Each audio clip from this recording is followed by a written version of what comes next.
Les Avengers ne peuvent pas vaincre Ultron. Pas seul. Oui, le professeur. Il n'y a pas de professeur ici. T'as de la poigne pour un tétard. Il y a un œil à ma nana. Alors, certes, il y a eu des scènes de Ta panique, nana. certains préjugés. Et on descend avec le lapin blanc au fond du gouffre. Eastwood. Clint Eastwood. Qu'est-ce que c'est que ce nom à la mort moelle l'œil? Sa vie dans une école. Pourquoi vous obstinez-vous à ne pas comprendre mon action ? Bienvenue dans ce nouvel épisode de LNDS. LNDS, c'est le format news de l'année des sorties, où on analyse l'actualité de l'industrie du cinéma et des séries sous toutes ses coutures. Et pour ce faire, je suis, comme d'habitude, avec Al. Bonsoir Al. Bonsoir Ista, comment ça va ? Ça va et toi ? Ça va, écoute, est-ce que t'as passé de bonnes vacances ? Parce que là, ça fait un mois qu'on a disparu. C'est ça, il s'est passé beaucoup de choses.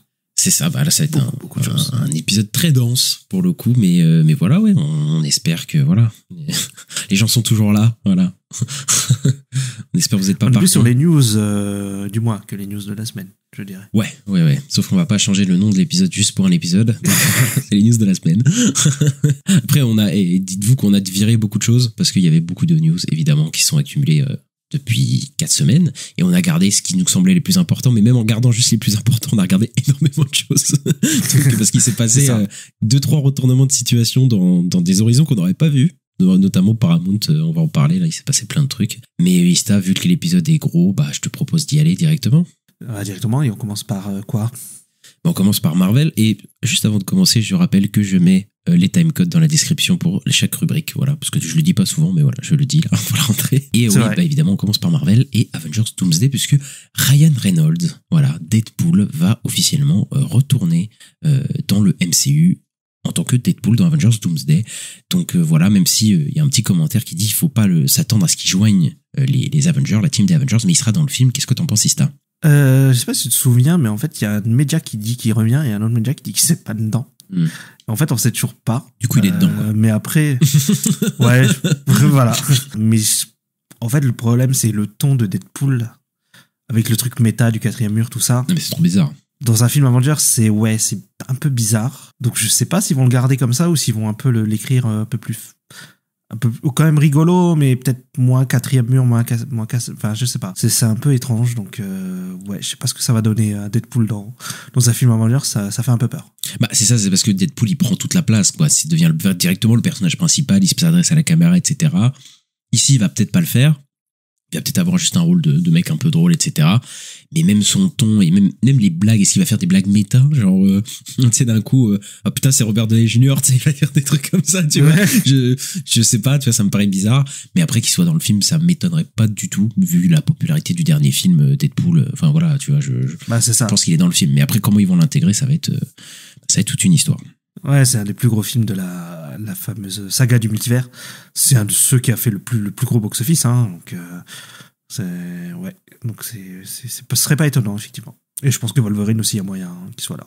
Et ben, autre acteur qui serait de retour dans Avengers Doomsday, c'est Teyonah Parris, voilà, qui fait du teasing sur son retour en tant que Monica Rambeau sur ses stories Instagram, voilà, où elle avait posté elle est en train de se faire coiffer, en gros, et ça avait l'air d'être la coiffure de Monica Rambeau, et il y avait aussi une Funko Pop de son personnage, donc voilà, donc il y aurait bien les personnages de The Marvel qui pourraient faire leur retour dans Avengers Doomsday, ce qui serait pas étonnant vu la scène post-crédit où le personnage de Monica Rambeau se retrouve dans l'univers des X-Men et qu'on sait que les X-Men sont dans Avengers Doomsday, voilà, ça a été annoncé officiellement que il y a Cyclope, il y a Mystique, etc., Charles, et Xavier et Magneto. Donc voilà, il y aurait aussi ces personnages-là, ça fait du monde. Ouais, parce qu'on en parlait, parce que Captain Marvel a pas du tout été annoncé dans le live des chaises, etc., et on se disait, est-ce qu'avec son film qui a pas marché, voilà, est-ce qu'ils vont pas la réduire son rôle et tout, et bah on verra durant le film, mais en tout cas c'est vrai que ça teasait forcément ça, puisque Monica Rambeau se retrouvait avec les X-Men, donc ils pouvaient pas passer à côté, enfin, c'était sûr qu'ils étaient dans le film, et je pense que Captain Marvel est dans le film, oui.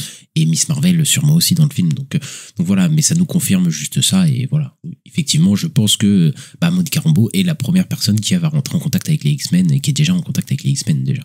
C'est ça. Ensuite, une autre info, c'est qu'on a appris que Paul Rudd, voilà, qui est dans Avengers Doomsday, ça par contre c'est confirmé, et il aurait un rôle assez important en tout cas dans le film, ce qui est assez étonnant vu que son film a pas très mal marché. C'est même le premier film de la chute, c'est un peu le film qui a tout amorcé là. Et écoute, après Paul Rudd c'est un des acteurs qui est là depuis un moment. Déjà il est quand même là depuis 10 ans dans le MCU, donc voilà, c'est un des anciens. Après c'est vrai que je suis assez surpris qu'il aurait un rôle important de fou et tout. Bon, Thor, je pense qu'il aura pas le rôle de Thor, peut-être tout ce genre de trucs, mais qu'il a un rôle aussi décrit comme aussi important. C'est vrai que c'est, je sais pas ce qu'ils vont nous faire avec. C'est étonnant parce que, comme t'as dit, Avengers 3, Ant-Man 3, ça a pas trop fonctionné, mais ça a même été un peu le coup de départ du fait qu'ils sont un peu, ils ont un peu revu leur copie, là, Marvel, après ce qui s'est passé avec, c'est le film qui a changé les plans avec Kang, etc., quoi. Ouais, c'est ça. Et dans le live des chaises dont tu parlais tout à l'heure, il n'y a pas du tout le supporting cast de Ant-Man, quoi. Il y a que lui, et les personnages qui sont autour de lui ne sont pas du tout annoncés dans le film. La guêpe, elle est pas là. Quel dommage. Sa fille, etc. Et donc c'est étonnant, mais là il y a une petite D23, c'est pas la vraie D23, hein, c'est parce que c'est la vraie D23, c'est tous les 2 ans. Et là il y a une petite D23 et il y a eu un message aux vidéos qui a été annoncé, envoyé, ils ont vu ça sur un grand écran et c'était les Rousseau avec Paul Rudd, qui parlait d'Avengers Doomsday. Donc effectivement, il a l'air d'être important dans le film et c'est assez étonnant parce que j'aurais plus parié sur Pedro Pascal et pareil, mais après peut-être un truc de voyage quantique, j'en sais rien, il va être important pour tout ce blabla là, j'en sais rien. Je sais rien du tout, je sais pas ce qu'ils vont nous tricoter. Il doit y avoir un délire comme ça, je pense, parce qu'après c'est vrai que dans le Ant-Man 3, il va dans le monde quantique, donc peut-être qu'ils vont retourner là-dedans, je sais pas. Avengers Doomsday finirait son tournage, selon Daniel Replica, cette semaine. Donc ça ferait à peu près 6 mois de tournage. Je crois que j'avais regardé le live des chaises, c'était en mars, donc ça fait à peu près 6 mois, et ça veut dire qu'il va y avoir quand même pas mal de temps pour faire des FX, donc c'est pas si mal. Mais par contre, il va y avoir des reshoots, hein, ça c'est sûr. C'est sûr et certain qu'il va y avoir des reshoots. Après, il y avait des acteurs qui annonçaient la fin de leur scène petit à petit. Là, il y avait Pedro Pascal, Alan Cumming, etc., qui disaient tous qu'ils avaient fini leur tournage. Donc voilà, la fin était imminente. Effectivement, je pense qu'il va y avoir une grosse part de reshoot, voilà, comme d'habitude. Avec ce genre de film, voilà. Peut-être en fin d'année ou le début d'année prochaine, je sais pas comment ils vont faire, voilà. Mais en tout cas, oui, c'est fini. La prochaine, ils vont pas tourner Secret Wars, je pense, non? Oui, aussi, mais enfin, je veux dire, ils vont peut-être tourner des reshoots avant de tourner Secret Wars le début d'année prochaine, enfin, j'en sais rien. Enfin, je sais pas quand ça va être programmé, tout ça. En tout cas, ça va être fait. Bon, je sais pas combien ça leur a coûté toute cette histoire. Je sais pas comment ça va être fait, mais en tout cas, voilà, le film est plutôt dans la boîte, quoi. En tout cas en ce moment, donc on verra tout ça l'année prochaine. Exactement. Et un autre film qu'on va voir l'année prochaine, c'est Spider-Man Brand New Day. Et après l'annonce du Punisher dans le film, après l'annonce de Hulk de Mark Ruffalo dans le film, on a un autre personnage qui se rajoute au casting. C'est le personnage de Florence Pugh, donc c'est Yelena Belova, donc la nouvelle Black Widow, qui se représente dans Spider-Man Brand New Day. Ça fait du monde, n'est-ce pas? Bah ouais, surtout que on s'attendait pas du tout à ce qu'elle soit là, en fait, Florence Pugh, pas parce que, je sais pas, de lier à Superman ou Spider-Man, tu vois, c'est pas un truc qui est commun. Mais après, est-ce qu'ils essayeraient pas de connecter Spider-Man Brand New Day avec le film Avengers qui arrive après, et je sais pas, du coup, Florence Pugh va le recruter dans les nouveaux Avengers, je sais pas, j'ai un truc comme ça. Ah, peut-être. Bah oui. Pas mal. oui, c'est à peu près ça. Théorie. Ou je sais pas, mais en tout cas, le film Brand New Day, ils essayent d'en faire un mini Avengers, quoi, parce que là, il y a littéralement de casting de partout. Enfin, c'est un truc, un gros événement, parce que je crois que ça va pas être un truc multiversiel, enfin, de ce qu'on sait. Mais en tout cas, ils ont essayé de mettre pas mal de personnages, d'éléments du MCU dedans, quoi, le Punisher, Hulk, etc., la Yelena. Donc, je pense que ça va être un gros rassemblement de super-héros et de super-vilains, etc., ce film. Il y a moyen. Après, Florence Pugh, moi j'ai entendu que, en fait, elle aurait pas un gros rôle dans le film, on la verrait pas beaucoup. Ouais, la post-crédit, quoi. Ouais, voilà. Vraiment, voilà, donc peut-être. Et il y a un délire comme quoi il y a Zendaya et Florence Pugh sur le tournage. Voilà, peut-être comme elles sont potes sur Dune 3, voilà, elles se disent, vas-y, on fait un truc ensemble dans l'MCU. Je sais pas. Bah, j'espère que d'ici la fin du film, Zendaya sera plus là dans le film, donc écoute, on verra comment ça se passe. Série télé maintenant, chez Marvel, parce qu'on va parler surtout des films. Et bien on a appris que, voilà, il y a des plans pour renouveler Daredevil Born Again pour une saison 3, avec une production qui commencerait en mars 2026. Donc voilà, ça Charlie Cox et Vincent Donofrio, ils ont signé pour 3 saisons. Et après, la décision de faire plus de saisons sera basée sur la réception des saisons 2 et 3, qui sont les prochaines saisons à sortir, quoi. Ouais, bah du coup, on est sûr d'avoir 2 saisons prochaines, donc une chaque année, j'imagine. Et ouais, bah de toute façon, il y a une fanbase pour Daredevil. Si la saison 2 est qu'on voit même plus que la saison 1, bon, il y a moyen que oui, ça soit renouvelé et de toute façon qu'ils fassent 14 saisons de Daredevil Born Again au final, hein, enfin de tout l'univers Daredevil en fait au final. Puis là, ils ont ramené Kristen Ritter. J'imagine bien le plan de ramener un peu tout le monde d'ici la saison 3. Voilà, j'imagine bien que ça va être ça et je pense que ça va être fait dans tous les cas. Enfin, je pense qu'il y aura plus que 3 saisons même. Oui, il y a moyen, si c'est bien. Voilà, la saison 1, j'ai l'impression que les gens reviennent un peu dessus en disant que c'était pas bien. En tout cas, sur Twitter, j'ai beaucoup vu ça, moi. J'ai beaucoup vu de gens dire que c'était de la merde et tout. Bon, ils abusent un peu, les gens. Parce que soit c'est génial, soit c'est de la merde, quoi. Mais oui, en tout cas, la saison 2 et 3 sera fait par ceux qui ont fait les meilleurs épisodes de la saison 1. Là où c'était un truc un peu, un peu balbutiant, quoi. Hein. La saison 1, un peu il y avait hybride, 2 versions qui s'affrontaient, quoi. Là, on aura une vraie vision déjà de la saison 2, donc j'ai hâte de la voir, et puis j'espère que ce sera bien, et que la 3 aussi, et voilà. Ouais, bah écoute, moi je suivrai quand même Daredevil. Hein. J'ai suivi 4 saisons du coup, et je sais pas combien d'autres saisons d'autres spin-offs dont je ne tairai le nom, mais mais voilà, je serai là, et oui, il y a un potentiel. De toute façon, Daredevil, les acteurs sont à fond et tout, et bon, voilà, on espère que ce sera à la hauteur. Et voilà pour Marvel. Voilà, on n'a pas de temps fait sur Marvel, mais vous inquiétez pas. Non. Vous inquiétez pas, c'est pas fini. On va du côté de chez Disney, Ista, puisqu'on va parler de Star Wars. Ouais, on a eu une première image pour Star Wars Starfighter, donc le film de Sean Levy avec Ryan Gosling. On a même eu une annonce de casting, parce qu'en fait on a eu une première image avec Ryan Gosling et Flynn Grey, donc qui joue ce serait le Padawan de Ryan Gosling. En gros, ça a l'air d'être un Jedi et son Padawan. Voilà, donc un adulte et un gamin. Je l'avais un peu dit, je crois, dans les autres épisodes. Et on a l'annonce des castings de gens qu'on savait pas. Enfin, Matt Smith, on savait. Donc Matt Smith est là, Maya Goth aussi est dans le film. Et par contre, voilà, Aaron Pierre et Amy Adams, qui a été annoncé aussi au casting. Et voilà, donc ça sort le 28 mai 2027. C'est décrit comme une nouvelle aventure standalone. Donc voilà, on n'aura pas besoin de voir d'autres Star Wars ou quoi. C'est une histoire complètement originale qui serait située dans une période de temps dont on n'a jamais exploré avant. Ça se passerait 5 ans après les événements de The Rise of Skywalker, donc Star Wars 9. Et Amy Adams et Flynn Grey, donc Amy Adams jouerait donc la mère et son fils serait Flynn Grey, donc ce serait ça son rôle. Ouais, bah gros casting, voilà, ça va partir. Bon, moi je suis assez dubitatif sur le fait que ce soit le Sean Levy qui arrive en premier des gros films qui avaient été annoncés. Mandalorian avant. Oui, mais je parlais des gros films standalone, enfin, tu sais, qu'ils avaient avec le James Mangold, celui de Daisy Ridley, etc., là, qu'ils avaient annoncé. Bon, c'est lui qui arrive en premier. Bon. Non, mais ça n'a pas été annoncé en même temps. Star Wars Fighter, c'est le sujet qui a été annoncé en dernier. Ah oui, bon, peut-être. Enfin, de toute façon, les infos Star Wars, je t'avoue que je suis complètement perdu vu toutes les infos. Les 3 films qui ont été annoncés à la Star Wars Celebration de l'année dernière. Bon, en fait, il n'y en a aucun qui a avancé. Oui, je crois que voilà. C'est ça, oui. Mais je crois qu'il y en avait un 3e, mais je sais plus c'est quoi. Enfin bref, là, c'est celui qui arrivera après Mandalorian. Bon, moi, je suis pas fan. Après, le casting est insane. Bon, après, ils ont les moyens, c'est Star Wars. Mais oui, le casting est énorme et bon, je verrai ce que ça donne, même si je pense que ça va être une aventure à la Adam à travers le temps, là. Dans Star Wars, c'est un peu ça que j'ai peur, mais bon, on verra s'il me donne tort, Sean Levy. Mais bon. Bah, peut-être, on verra, mais ouais, ça fait peur. Mais on verra bien. Ensuite, Lucasfilm voudrait faire une trilogie du Mandalorian. Donc voilà, après la série et le film qui arrive, si le film est un succès, bah le film Mandalorian est Grogu, et bah il voudrait greenlighter une trilogie en gros de films dans le Mandoverse et sûrement plein d'autres films situés dans le Mandoverse si c'est une réussite. Ça veut dire que, bon, si Mandalorian et Grogu est un carton, on n'a pas fini d'en bouffer.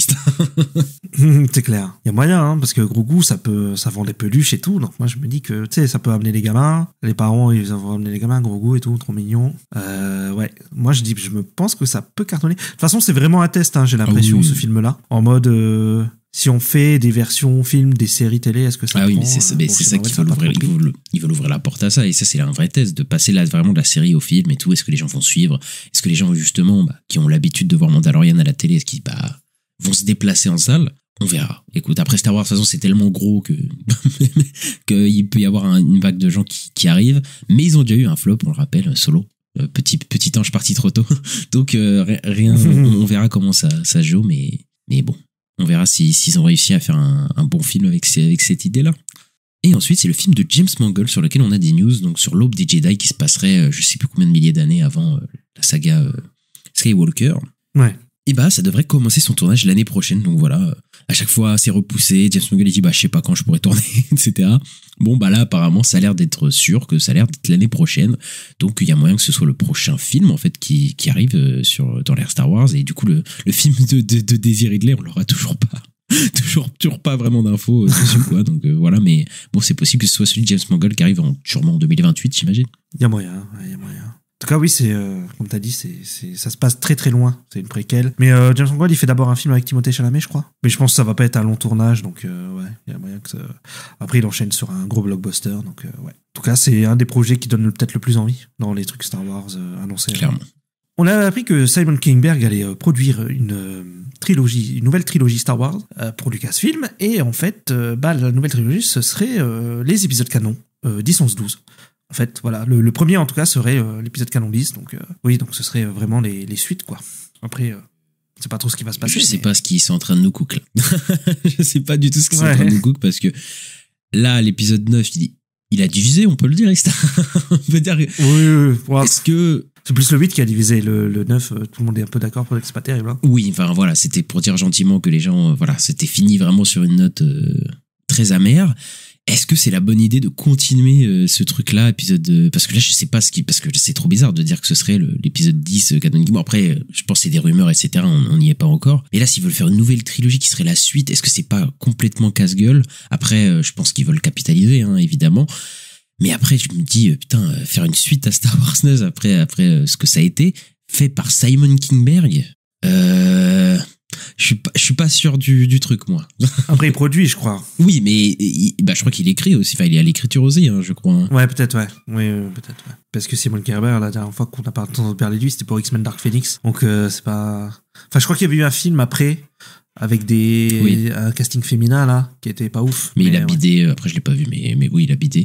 Mais c'est surtout, oui, lui, il a fait l'univers X-Men, et bon, l'univers X-Men, il y a quand même des gros problèmes, quoi. Donc là, lui confier Star Wars... Écoute, on verra bien, mais c'est vrai que là, ce que j'ai pas du tout envie de voir, c'est un épisode 10, 11, 12, déjà, et en plus fait par lui, enfin, ça me parle pas du tout, là. Ouais, mais on verra ce qui se passe, on verra les castings, tout ça, les réalisateurs, peut-être que ça nous donnera envie quand même, peut-être qu'ils vont réussir, on verra. Mais oui, vu 7, 8, 9, j'avoue que c'est un peu compliqué. Un nouveau film Star Wars serait en production, voilà, mais on sait pas ce que c'est. Vos théories, quoi. En fait, oui, bon, on va pas théoriser parce que voilà. Mais en fait, c'est dire le bordel en fait de cet univers. C'est l'impression. Parce que là, en plus, il y a une info juste après aussi qui est drôle, mais c'est combien de projets sont en production, en développement dans cet univers, quoi. Enfin, c'est un truc de malade, quoi. Là, il y a une trilogie, il y a le film Ridley, le film de James Mangold, là, ils veulent faire une trilogie Mandalorian. Mais tu te dis, mais combien de films vous avez en production qui, en plus, n'avancent pas? C'est ça qui est fou, c'est que t'as les 3/4 qui avancent pas. Enfin, il y a des trucs qui avancent, mais ouais. T'as les 3/4 qui avancent pas, qui truc. Mais je me dis, mais qu'est-ce qui se passe, quoi? Après, au niveau des séries, d'ailleurs, on n'a plus du tout de visibilité, là, ils sont... J'allais dire ça. Il n'y a plus du tout rien. Il n'y a plus rien du tout. Il n'y a aucun projet. Je ne sais pas ce qui se passe avec Star Wars, mais à chaque fois on le dit, mais c'est vraiment le bordel. Et là, ils veulent remettre un film dans la machine. Écoute, allez-y, mais bon, ils veulent nous surdoser de Star Wars. Ça va finir comme Marvel et DC, on va se taper 2-3 films Star Wars par an, parce que là, c'est fou, je pense. Hein. Mais après, ça, je pense que c'est la pire idée, ça. Mais... c'était déjà un peu ce qu'ils voulaient faire à l'époque, quoi. La même année, on a eu Solo et... Star Wars 9, je crois. C'est pas nouveau. Par contre, ce qui peut être peut-être positif, c'est que moi, j'ai entendu... en tout cas, il y a des rumeurs, comme quoi... Même, je sais plus si c'est des rumeurs. Mais comme quoi, ils veulent un peu capitaliser sur l'écriture d'Andor, tout ça. Ils veulent faire un film un peu avec... tu vois, le scénariste d'Andor et tout. Donc ça pourrait être pas mal, tu vois. Écoute, si c'est des gens compétents, effectivement, je serais chaud. Après, là, je t'avoue que la seule personne qui, moi, me donne envie, c'est James Mangold dans tous les trucs qu'il doit annoncer. Donc, bon... S'il y a les mecs d'Andor, j'avoue que je serais curieux. Je lèverais un sourcil. Et là, la news drôle, comme tu as dit, c'est le retour de Patty Jenkins et son Rogue Squadron, qui serait de retour en développement, voilà, qui avait été pourtant mis un peu en stand-by. Et là, ça serait, il y aurait peut-être, ça va peut-être se faire. Bon, je sais pas, c'est la réanimation la plus longue que j'ai vue de ma vie parce que à chaque fois le film il décède et on le réanime comme ça. Et le pire c'est que personne demande à ce que ce projet revienne à la vie, donc je ne sais pas pourquoi il continue. Mais là ça fait quoi? Ça fait 6-7 ans quoi, le truc il a été annoncé ou je sais pas quoi là. Et à chaque fois ça revient. Roxwadon, la dernière fois on te dit que c'était mort, puis en fait si, puis non. Et là bah ça reviendrait. Mais écoutez, moi, Patty Jenkins, j'ai l'impression que déjà la hype est redescendue depuis un moment, quand même. Oui. Et Depuis Wonder Woman 84. c'est ça. Et le projet, je sais pas. Bon, après, c'est peut-être des problèmes en interne ou quoi qui devaient être faits, mais moi, en fait, ça m'intéresse plus du tout à ce projet-là. Enfin, vraiment, c'est vraiment au point mort. Et je me dis, il y a tellement d'autres projets Star Wars qui mériteraient d'avancer ou d'être demandés que celui-là. Bon, après, peut-être qu'il y a une bonne idée, mais en tout cas, ça me donne pas envie, moi, pour le coup. Bah, l'annonce était pas mal parce que c'était Patty Jenkins qui avait partagé une vidéo. Je sais pas si tu avais vu où elle s'habillait en pilote de rebelle et après elle allait dans un X-Wing et tout. Ouais. Et après ce qu'on avait appris c'est qu'elle voulait faire ce film parce que son père était militaire, tu sais, dans l'armée de l'air je crois, un truc comme ça. Donc il y avait un truc un peu personnel derrière le film, donc ça pouvait peut-être être pas mal, mais après oui ça avait été mis en stand-by et puis Wonder Woman 84 donnait plus trop envie de voir le film. Et après Kathleen Kennedy je crois qu'elle avait parlé de faire peut-être une série. Oh là là. Et donc là c'est là j'ai l'impression que ça reviendrait pour un film, mais parce que là j'ai l'impression qu'ils ont l'air de se focus de plus en plus sur le cinéma chez Star Wars, mais ouais je sais pas si ça va sortir, ça c'est le truc qui me paraît un peu fou quoi. J'y crois pas non plus. Et on continue chez Disney puisque un live action a été apparemment, est en développement et avancerait. Ça serait Cruella 2, parce que Cruella 1 avec Emma Stone a été sorti au cinéma il y a 4 ans, 5 ans, je ne sais plus. Parce que ça fait un moment. Ouais, c'est 2021, un truc comme ça. Il y a le Covid était encore un peu là. C'est ça. Et à chaque fois, ça parlait d'un 2 potentiellement, etc. Et bah non, apparemment, ça avance. Donc, ils voudraient vraiment faire Cruella 2. Et voilà, moi j'ai pas vu le premier, mais bon, je pense que ça, ils veulent continuer à capitaliser. On le dit à chaque fois sur les live action, ce genre de choses qui tiraient de leur licence. Et ouais, bah, je crois que Cruella 1, ils ont vu un potentiel et voilà, Cruella 2 va voir le jour. Hein. Même si c'est comme Maléfique 2, tu sais, au bout d'un moment, t'arrives à un moment où tu te dis mais qu'est-ce qui se passe quoi? Qu'est-ce qu'on est en train de faire? C'était réalisé d'ailleurs par Greg Gillespie qui fait le Supergirl qui sort l'année prochaine. Après Emma Stone avait un look sympa, je trouve. Moi ça donnait un peu bah après j'ai pas vu le film, je vais pas te dire. Je le verrai avant Supergirl, tiens, je verrai voir ce que ça vaut. Mais oui, bon, écoute, mais après c'est l'idée de faire Cruella 2, etc. Je ne sais pas. Tu vois, c'est très bizarre à chaque fois, mais. Et puis cette trend là chez Disney de faire sur les méchants. Méchant, en fait, il est pas vraiment méchant, il est gentil, il a eu une enfance compliquée, c'est pour ça qu'il est méchant, enfin bref. C'est un peu ça. C'est pas... Et puis, tu sais, là, ils vont faire une trilogie de Maléfique, ils voulaient faire Maléfique 3, tu sais, au bout d'un moment, tu te dis, mais tu racontes quoi? C'est trop bizarre. Mais écoute, pourquoi pas si ça fonctionne, il y a des gens qui aiment bien, parce que je crois qu'il y a des gens qui aiment bien Cruella, vraiment. Donc, écoute. Oui. Voilà, je jugerai de ça quand je le verrai. Ensuite, un nouveau film original Disney. Ouais, on pensait que ça allait plus jamais arriver. Et c'est le film Ext, voilà, qui a été annoncé. Et on a eu premières infos, en gros, sur le film. Ça suivrait un adolescent et sa mère qui découvrent que, en fait, son étrangeté, c'est en fait une magie cachée qui les transporte dans un monde où la magie peut s'exprimer librement. Donc voilà, c'est un truc, c'est Disney, quoi. Et ça sortirait le 25 novembre 2026. Donc ce serait là la date du prochain nouveau film original Disney. Bien que ça fait 15-20 ans que je dis que les films Disney me parlent pas originaux, j'avoue que je suis content quand même qu'il y ait un film original qui sorte. Je sais pas dans quel style ce sera, 3D, 2D, est-ce qu'ils vont revenir à quelque chose, est-ce qu'ils vont changer quelque chose, ce serait pas mal. Mais que voilà, on n'est pas juste des suites de La Reine des Neiges, etc. C'est déjà pas mal, quoi. Ouais, je suis d'accord avec toi. Il y a eu une image, je crois, qui est sortie, mais c'est l'image est en 2D, mais moi je pense que ça va être un film 3D. Et c'est dommage parce que de ce que j'ai vu en 2D, ça pourrait faire un truc sympa, mais j'y crois pas. En fait, pour moi, ils sont dans la 3D, quoi, hein, Disney, c'est tout. Donc voilà, c'est ce qui se fait. Après, au moins peut-être une 3D qui change un peu, tu vois, qui change un peu d'animation. Ouais, peut-être, ouais. Oui, à la Spider-Verse. Ouais, pas forcément, mais un truc un truc qui change, quoi, en tout cas. Ce serait pas mal. Ouais. Et enfin, on va finir avec une info 20th Century Studios. Voilà, c'est Fede Alvarez qui finalement ne va pas réaliser la suite d'Alien Romulus, puisque voilà, il avait fait Alien Romulus que nous on avait plutôt aimé, on a fait un podcast dessus, allez l'écouter. Et là, il était annoncé à la suite, plutôt, pas annoncé en tant que réal, mais à l'écriture, produit. Je sais pas s'il était annoncé en tant que réal. En tout cas, il bossait dessus. Tu vois, ça c'était sûr. Et nous, on a tous dit, il va le faire, puisqu'il a l'air hyper impliqué. Et finalement, d'un coup, comme ça, il a dit qu'il ne réalisait pas le film. Moi, je pense qu'il y a eu un problème en interne. Je pense qu'il y a parce que ça me paraît trop bizarre que le mec s'est investi, était dedans, était chaud, et que d'un coup, le mec est pas annoncé à la réal. Est-ce qu'il n'y a pas eu des problèmes au niveau de l'écriture, de la production, avec peut-être Ridley Scott, je sais pas, tu vois, sur comment c'est raconté, etc. Parce que ça me paraît trop bizarre, cette histoire de juste d'un coup comme ça, le mec s'en va. Ça me paraît trop bizarre. C'est dommage en tout cas parce que Romulus était bien réalisé. Après moi, tu vois, tu dis c'est dommage, je nuancerais quand même. La force de la saga Alien, c'était quand même qu'il y avait différents réalisateurs à chaque fois. Pour le coup, même si j'aime beaucoup j'ai bien aimé son travail. Après, c'est par qui va être, qui va reprendre la suite, quoi. Après, tu dis ça, mais Ridley Scott en a fait 3 au film. C'est vrai. Mais après, au moins Ridley Scott, je veux dire, le Ridley Scott de 1980 et le Ridley Scott de 2012, c'est pas le même, tu vois. Tu vois, entre Alien et Prometheus, tu sens que c'est pas la même chose, c'est pas le même mec, quoi. Clairement, mais ouais, après, bon, ils peuvent trouver peut-être un profil qui sera bien. Peut-être non, ils vont annoncer le réal et on sera content. Donc, j'espère, de toute façon. Mais moi aussi.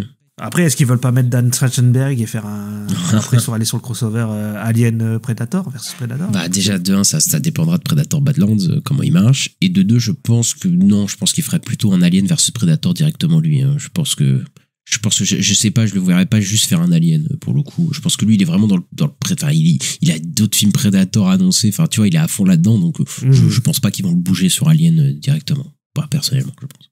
Et enfin, on va aller vers HBO Warner. Voilà, on n'a pas fini de nos news. Et on va parler de Superman parce qu'il y a eu une grosse annonce dessus de la suite de Superman parce qu'on n'était pas là pendant un mois quand même.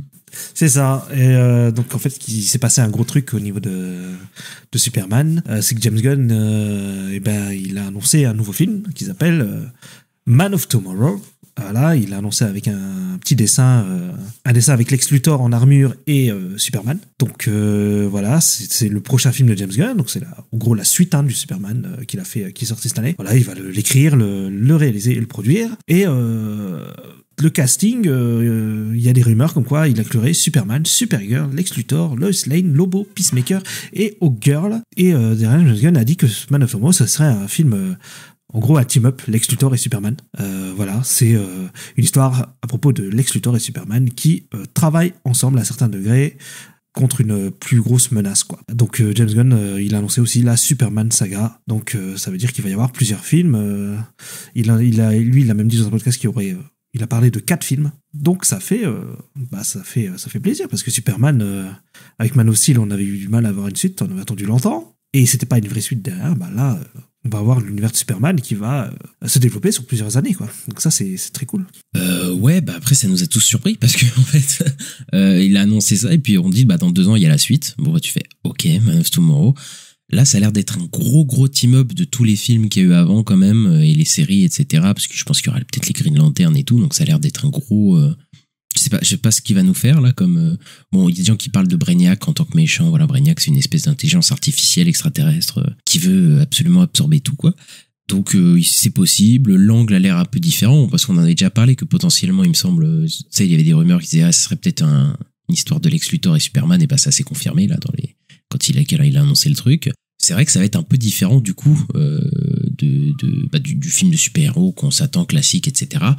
Maintenant, faut voir comment ça va être fait. Moi, je vous avoue que je suis chaud parce que nous, on a beaucoup aimé Superman et que là, pour le coup, on n'aura pas à attendre 50 ans pour une suite. Ça, c'est sûr. C'est ça. Et je sais pas ce qu'il va nous faire. Mais en tout cas, oui, il a pris le 9 juillet 2027. Donc voilà, c'est exactement la même date que c'était pour cette année chez nous. Ouais, et Supergirl est à peu près pareil, en tout cas pour l'instant. Mais... Oui, après, ça y a moyen que ça bouge, Supergirl, il me semble. Je crois que c'est fin juin. Oui, mais c'est quand même l'été, tu vois. Oui, je sais pas. Oui, de toute façon, c'est l'été, c'est prisé. De toute façon, voilà, cette date-là. Ça nous a surpris. Nous, on attend et voilà, ouais, on sera chaud. On sera chaud. Surtout que, du coup, on sait qu'on aura 2 films. Du coup, l'année 2027, c'est 2 Batman partie 2, puisqu'il va tourner en même temps en avril 2026. Du coup, il y a des gens qui font les rumeurs. Est-ce que Batman serait... ce Batman de Pattinson serait dans le DCU, etc. Bon, je crois qu'on en a pour encore une bonne année et demie de rumeurs sur ça. Je pense que ça va pas s'arrêter. Mais ouais, on est excité. Hein. Ah de fou, j'ai hâte de voir. Je suis trop content que l'univers Superman est enfin développé au cinéma parce que ça a été compliqué, Superman au cinéma, quoi. Comme je disais tout à l'heure, donc ouais, ça fait plaisir. James Gunn a aussi parlé des autres projets du DCU qui se développeraient bien parce que on n'avait plus trop d'infos, etc. Mais apparemment Brave and the Bold, le film Wonder Woman, Paradise Lost, la série qui est centrée sur les Amazones de l'univers de Wonder Woman, et Booster Gold seraient en train de bien se développer. Donc ça veut dire que ouais, toutes ces séries-là sont plutôt sur de bons chemins. Donc toutes les séries qu'on se disait on sait pas trop si ça arrive et tout, bon apparemment se développe bien. Et même Waller, il a fait un commentaire en disant que il avait hâte que Waller sorte, donc c'est à dire que c'est pas un projet annulé, etc. Le seul projet qui a été plus ou moins annulé qu'on sait, c'est The Authority, où là on est en mode bon, ça c'est très peu de chances que ça se fasse, mais du coup non, tous ces projets là sont bien en développement, hein. Ah bah oui, ça fait plaisir, ça bouge quoi. En tout cas chez DC, il y a des trucs qui arrivent et l'univers de Wonder Woman qui va enfin être développé parce qu'on n'avait pas trop de nouvelles, on se disait qu'est-ce qui se passe et tout. Et là ouais, ça sur Wonder Woman on sent que ça accélère parce qu'il y a eu Anna Nogueira qui a annoncé sur le script, tout ça, Paradise Lost qui avance, donc c'est la série dérivée de l'univers de Wonder Woman à la Game of Thrones. Ça va peut-être être les prochaines séries après Lanterne, parce que pour l'instant on n'a pas trop de visibilité sur les séries, je trouve. Après Lanterne on sait pas trop ce qui sort. Et sur les films on sait, mais sur les séries on sait pas trop, donc ça va peut-être être ces projets-là. Et là maintenant que j'y pense, j'ai l'impression que c'est vraiment le succès de Superman qui a amorcé tout. Enfin, vraiment là ça se confirme à chaque fois. Le mec balance plein de projets, dit qu'il y a des trucs, et il a aussi annoncé qu'il y a une autre série que personne ne sait qui est en train qui va être faite en fait, qui va être greenlightée. Donc il y a encore d'autres choses, et je pense que ça a vraiment débloqué James Gunn pour faire ce qu'il veut, et voilà quoi. Je pense vraiment qu'ils attendaient, ils se disaient on sait pas s'il va lancer l'univers, si ça va marcher, est-ce que ça va matcher ce qu'on veut. Finalement je pense que ça leur a plu, et voilà quoi. Oui, et puis il y avait une news qui était tombée, on n'en a pas parlé, mais comme quoi le film serait rentable à 150 millions, je crois, qu'ils ont gagné 150 millions de dollars sur 125, ok. Et mais ce serait plus que Man of Steel, alors que Man of Steel a fait un plus gros box-office, mais après il y a d'autres trucs qui rentrent en compte, évidemment j'imagine. Ouais, le box-office domestique, etc. Il y a plein de trucs. Après c'est des infos. Après, le problème, c'est qu'on n'est pas dans les comptes de Warner, donc on n'a pas les infos complets. Après, c'est Variety qui a fait le papier, donc c'est pas un truc de scooper, tu vois, c'est quand même un truc de, tu vois, c'est des vrais journalistes, tu vois, c'est pas. Après, est-ce qu'ils ont exactement gagné 125 millions, est-ce qu'ils jouent sur les mots? Voilà. En tout cas, je pense que le film est un succès pour Warner, ça, il n'y a pas de doute, tu vois, au bout d'un moment, on peut le dire, voilà. Ils sont contents du résultat, ça se sent dans les réactions de Warner, dans toute la suite du DCU qui est annoncé, dans les papiers de Variety, enfin, voilà, le film est rentable et en tout cas a rapporté de l'argent, voilà. Donc maintenant, oui, ils vont dérouler, quoi. En parlant de dérouler, il y a un autre projet chez DC, qui est le film d'animation Dynamic Duo, on en avait déjà parlé. Il serait réécrit par Scott Neustadter et Michael Ashweber, qui ont travaillé sur 500 jours ensemble de Mark Webb. Et voilà, c'est le film avec Dick Grayson et Jason Todd, qui seraient tous les deux en Robin dans le film. Et voilà, ils seraient en train de s'entraîner pour défendre Gotham City ensemble, aux côtés de Batman. Et ce serait au final pas un projet qui serait dans le DCU, alors qu'on avait dit que ce serait peut-être dans le DCU. En fait, ça a été démenti, donc ce serait un truc à part, quoi. Ouais, alors Dynamic Duo, c'est un projet d'animation stop motion, voilà, stop motion comme Coraline, l'étrange Noël de Monsieur Jack, pour ceux qui voient pas. C'est un mélange. Oui, enfin, c'est un mélange, mais ça utilise de la stop motion. Et c'est vrai qu'on s'est dit, mais comment ça va rentrer dans le DCU, etc. Et je pense que pour un projet comme ça doit peut-être avoir une certaine liberté. Peut-être que le DCU, c'était peut-être un peu contraignant d'avoir ce truc-là comme ça. Donc bon, peut-être ils se sont dit, on va le mettre ça un peu de son côté, mais bon, ça a l'air d'avancer. Après, c'est trop bizarre de voir que c'est les gens qui ont fait ça sur ensemble qui font ce film, parce que tu te dis, mais quel rapport? Mais écoute, enfin, pourquoi pas? Mais après, j'ai hâte de voir, enfin, je sais pas, une séquence, un truc qui anime, enfin, tu vois, j'ai trop envie de voir à quoi ça va ressembler, parce que ça peut être un projet vraiment original. Après, on le dit ça à chaque fois, mais je sais pas, j'ai envie de voir ce que ça donne. Ah, carrément. Parce que j'avais vu un peu leur court-métrage et c'est un style vraiment, je trouve, à part, quoi. Vraiment unique. Mais mettre ça dans un univers de comic book à la Batman, quoi, c'est étonnant. Je sais pas ce que ça va donner parce que ce sera, là, il y a beaucoup de films qui refont du Spider-Verse, en ce moment, des films d'animation. Et là, ce sera un truc encore différent, donc ça va être intéressant. Et on s'en va de DC pour parler de Lord of the Rings, puisque Sir Ian McKellen, voilà, l'interprète de Gandalf, a révélé que Frodon va apparaître dans Lord of the Rings de Hunt for Gollum, donc la chasse de Gollum, qui sort le 17 décembre 2027. Ce qui est un peu surprenant parce que je crois qu'il est pas vraiment dans l'histoire de base. Mais après, il était dans le Hobbit pour faire une ou deux scènes avec Bilbon. Donc je m'en souviens plus. Il était dedans. Oui, vite fait au début ou la fin, où il dit, où en fait on voit Bilbon qui est vieux et qui lui raconte, qui dit, je t'ai pas tout dit. Enfin, c'est des trucs très légers. Hein, il est là de deux scènes quoi, vite fait. Et là, je pense que ça va être la même chose. Hein. Je pense que ça va être ce genre de truc. Je pense pas que Frodon va être là tout le film. Je pense vraiment que ça va être un truc très très léger, quoi, juste pour faire. Et comme Elijah Wood, il a la même tête qu'il y a 25 ans. Oui, lui ça va. Donc ça va. Je pense qu'ils vont pas avoir de problème à ce niveau-là. Mais bon, je pense que ça va être plus un truc un peu de clin d'œil de fanservice plus qu'autre chose. Hein. C'est vrai. Moi, ce qui me fait peur, c'est plus Aragorn, hein, parce que l'acteur, par contre, il a vieilli. On parle bien de Viggo. Viggo Mortensen. Non, mais. Oui, non, mais oui. Il a du charisme et tout, mais il a plus la gueule des années 2000. Oui, bah, je pense qu'il y aura un de-aging ou un truc comme ça. Je sais pas ce qu'ils vont nous faire. Hein. Là, ça va être horrible. J'ai très peur aussi. Très, très peur.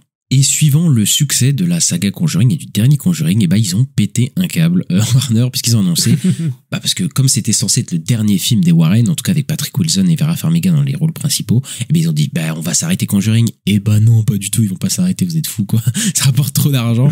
Et donc, il y a un préquel Conjuring, voilà, sûrement quand ils sont jeunes, puisqu'il y a une séquence dans le dernier Conjuring où ils sont jeunes, voilà, vite fait. Et donc, j'imagine qu'ils vont revenir et qu'ils vont faire un genre de préquel sur des aventures antérieures des Warren. Ça ne s'arrêtera jamais vu que ça marche trop bien. Mais bon, on souffle déjà puisque l'univers s'est déjà essoufflé, et pour encore plus essouffler l'univers, évidemment, ils vont faire une série télé pour HBO Max avec Nancy Won en tant que showrunner qui a travaillé sur Jessica Jones et Supernatural. J'ai pas du tout hâte de voir ça, de voir un préquel et une série dérivée parce que bon, le Conjuringverse c'est compliqué. Hein.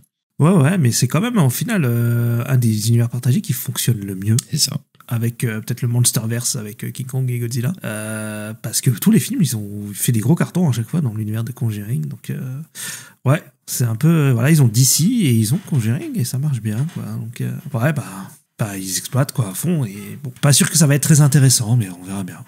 Autre news chez Warner, on a appris que pour la campagne des Oscars, et même des Awards en général, hein, parce que voilà, il va y avoir la saison des Awards qui va commencer l'année prochaine avec les Golden Globes. Il y a 3 films qui vont soumettre aux Oscars et aux cérémonies des Awards de l'année prochaine. Et bien c'est Sinners, Weapons et One Battle After Another, donc de Paul Thomas Anderson et Ryan Coogler, et moi, Weapons, c'est Zach Krieger. Voilà. Donc Weapons, ça m'a étonné, et Sinners, parce que c'est des films d'horreur plutôt, et c'est pas souvent qu'on voit des films d'horreur aux Oscars et toutes ces cérémonies là, donc ouais, c'est étonnant. Paul Thomas Anderson, ça m'étonne moins parce que à chaque fois qu'il fait un film, généralement il est aux Oscars, donc voilà, je comprends pourquoi il lance ça, et ouais, c'est en tout cas, pour l'instant, on en a vu 3, 2, moi je trouve que c'est des bons films. Et le Paul Thomas Anderson, je pense qu'il sera bien. Donc, ouais, pourquoi pas. Ouais. Après, Weapon, ça m'étonne un peu, j'avoue. Après, Sinners, moins, parce qu'il y a quand même un sujet fort, quand même sur l'Amérique, etc. Et le film est un succès populaire, mais extrêmement surprenant, tu vois, quand même, cette année. Personne s'attendait à ça. Et un succès critique, quoi. Enfin, vraiment, là, ils ont pas mal de choses pour aller gratter 2-3 awards. Après, je pense pas qu'il va gagner meilleur film, etc. Weapons, j'avoue que je pense pas qu'il va gagner grand chose, même si, encore une fois, comme Sinners, succès populaire, succès critique, voilà, c'est des raisons. Et One Battle After Another, ce ne sera pas un succès populaire. Ce ne sera pas marqué au box-office. Mais après, est-ce que c'est si grave si le film gagne beaucoup d'Oscars? En vrai, ils peuvent quand même se rentabiliser en termes de mérite, techniquement, si le film rafle beaucoup d'awards. Et franchement, le film, c'est un film de 2h40. Voilà, il y a un film sur l'Amérique politique avec Leonardo DiCaprio dans le rôle titre. Il y a moyen de gratter des trucs, tu vois. Il y a clairement moyen de gratter des Oscars, des awards, etc. Avec Paul Thomas Anderson qui n'a jamais gagné. Hein, je le rappelle, tu dis qu'il a été nominé plein de fois, c'est vrai, mais il n'a jamais rien gagné pour le coup. Et là, peut-être qu'un jour il gagnera quelque chose, enfin. Et ouais, il y a moyen qu'il remporte des trucs. Après, le truc, c'est que je pense qu'ils savent très bien que le film va pas marcher au box-office. Et voilà, ils le poussent pour aller aux Oscars pour essayer d'avoir une certaine rentabilité par les récompenses, quoi. En gros, je pense. Ouais, peut-être. Après, moi, ce que je me dis aussi, ce que je voulais dire là, c'est que par contre, tu en parles comme s'ils allaient être nommés, mais c'est pas sûr. Sur le coup, là, ils lancent la campagne pour être nommés, mais Weapons, par exemple, pourrait ne pas être nommé du tout, tu vois. Oui, bien sûr. Après, Sinner, je pense qu'il sera au moins nommé pour la musique. Moi, je pense que la musique. Tu dis ça, mais musique, acteur, c'est possible, hein. Tu sais, il y a quand même des performances. Sûr, c'est possible. La réal, possible aussi, même en fait, le scénario, les décors, etc., les costumes. Enfin, il y a vraiment. Sinner, c'est un moyen. Sinner, il y a pas mal de trucs. Et One Battle After Another aussi, il y a pas mal de trucs où ils peuvent aller gratter des trucs, hein. Donc, ouais, on verra. Après, Weapon, c'est vrai que je pense pas qu'il va être nommé dans beaucoup de trucs. Ouais, on verra. On a eu des annonces de calendrier pour HBO Max, voilà, pour les séries qui arrivent. Et alors, l'année prochaine, on va avoir 2 séries Game of Thrones. Voilà, parce que la série préquelle A Night of the Seven Kingdoms, la saison 1 va sortir en janvier 2026. Et la saison 3 de House of Dragon va sortir, elle, l'été 2026, potentiellement en juin, comme un peu les 2 autres saisons avant, qui étaient sorties à peu près au même moment. Et il y a aussi Euphoria saison 3, qui sortirait au printemps 2026, donc sacré catalogue pour HBO Max l'année prochaine. Ouais, il y a même il y a Lanterns aussi et tout. En tout cas, la première moitié de l'année va être assez folle. Et voilà, on se posait la question sur Game of Thrones, est-ce qu'on aurait les 2 séries de la même année? Parce que on se dit putain, Night of Seven Kingdom il est repoussé à l'année prochaine, donc peut-être que finalement il y aura pas d'House of the Dragon l'année prochaine. Et finalement aussi, on va se taper 2 séries Game of Thrones, c'est la première fois la même année. Et je pense que ils vont faire carton plein HBO l'année prochaine en termes de succès, etc. Ça va être assez fou, je pense. Clairement, j'ai hâte de voir tout ça et on en parlera dans le podcast. Et on va aller du côté de Paramount, Ista, parce que là il s'est passé énormément de choses. Alors pour contextualiser, en gros Paramount s'est fait racheter, quoi, Ista. C'est ça. En fait, ils se sont fait racheter par Skydance, une boîte qui est tenue par des multimilliardaires. Et ils se sont dit, on va racheter Paramount. Ils l'ont racheté et maintenant ils veulent un peu... Parce que Paramount, c'est un peu... J'ai envie de dire, tu sais, c'est un peu le studio qui était un peu en dessous des autres, quoi. Par rapport à Warner, par rapport à Disney et tout ça, qui faisait des gros cartons. Paramount, à part Top Gun, j'ai du mal à voir. Il y avait Transformers à l'époque, mais dernièrement ça a été un peu compliqué. C'est surtout ça, c'est que c'est Paramount, ils ont pu les acheter parce que ils étaient sur la sellette aussi. Il y avait beaucoup de problèmes. Ouais, ils n'arrivaient plus à être vraiment rentables, quoi. Là, du coup, voilà, ils ont vu une opportunité de racheter ça.